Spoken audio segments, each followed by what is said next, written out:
Trey, for you guys to start off this game with 4 turnovers in the first few minutes, but then Yeah, they were all kind for of me, right? I had all four, right?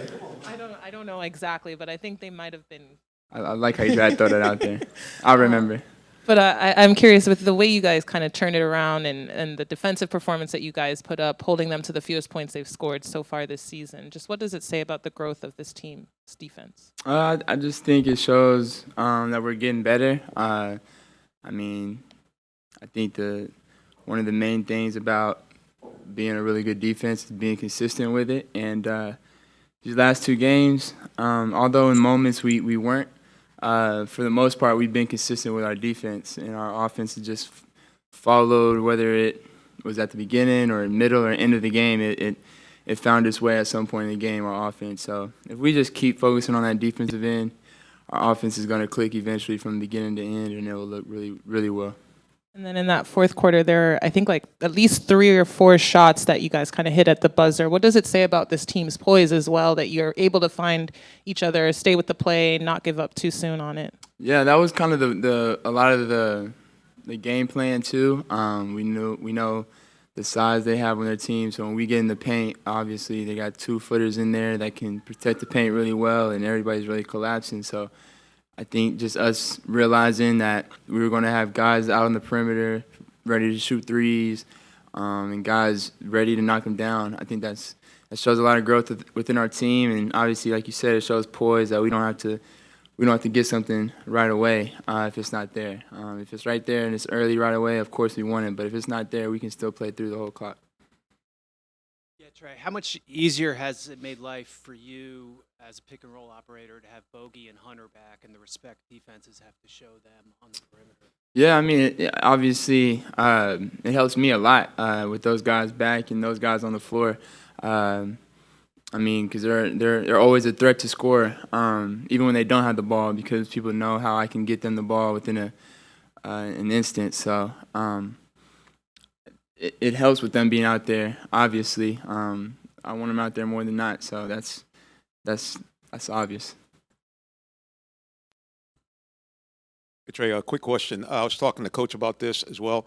How can you guys be more consistent with the active defense and kind of playing downhill? Because it seems like this team is spectacular when you play that way. And second thing, what do you think about the growth of Jalen Johnson and his play?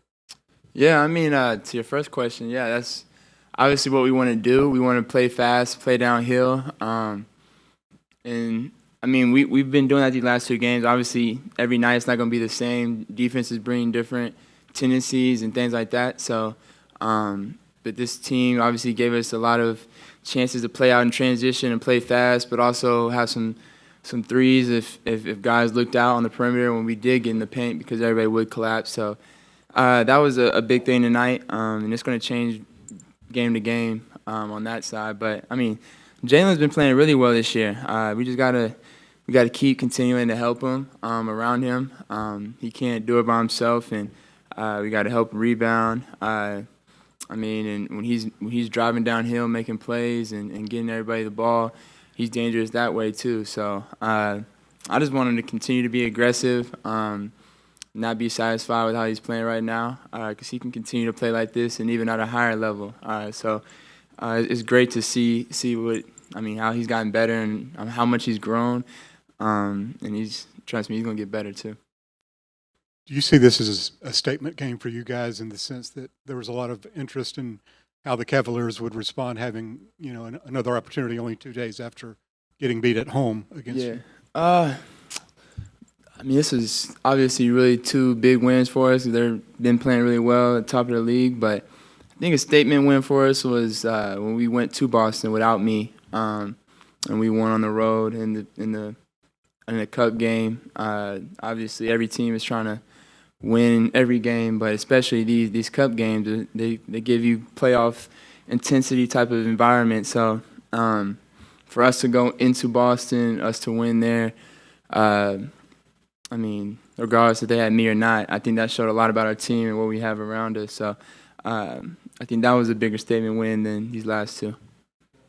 Trey, you've always said that assists are your favorite stat, but sometimes some of those assists may not necessarily show up in the stat sheet just because they're a hockey assist. I mean, how do you try to help continue to direct your teammates so that the play kind of continues and you're able to find those open shots for other guys? Yeah, I mean, that's part of like being a point guard and being where in my position is you got to be able to be okay with that. Like when you're able to draw two defenders, I mean, you've done your job. And so for me, I understand when I come off a screen, there's going to be times that I don't get blitzed, but more likely than not, I will get blitzed no matter how terrible I'm shooting. I can still getting blitzed, and then it's just up to me to figure out how to get it to the guy in the middle or get it around the defenders to play 4-on-3. So, yeah, I mean, if hockey assists counted as assists, I mean, I may average 20 a game, but I don't care about that. I'm glad we're able to make the right play, and we've been doing that really. When I get the ball out, get it to the middle, Jalen's been making the right play, whether it's him, Trae tonight, made some really good plays in the middle.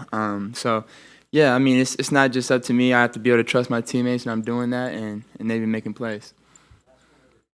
Trae, you guys got the win tonight, but I wanted to know if you're going to tune into the Celtics-Bulls game to see if you guys are able to lock up the group. Yeah, I'm going to watch OU play Louisville here in a minute. I think that's before the Boston-Chicago game. So, yeah, this is the one and only night I'll be cheering for Boston. Got you.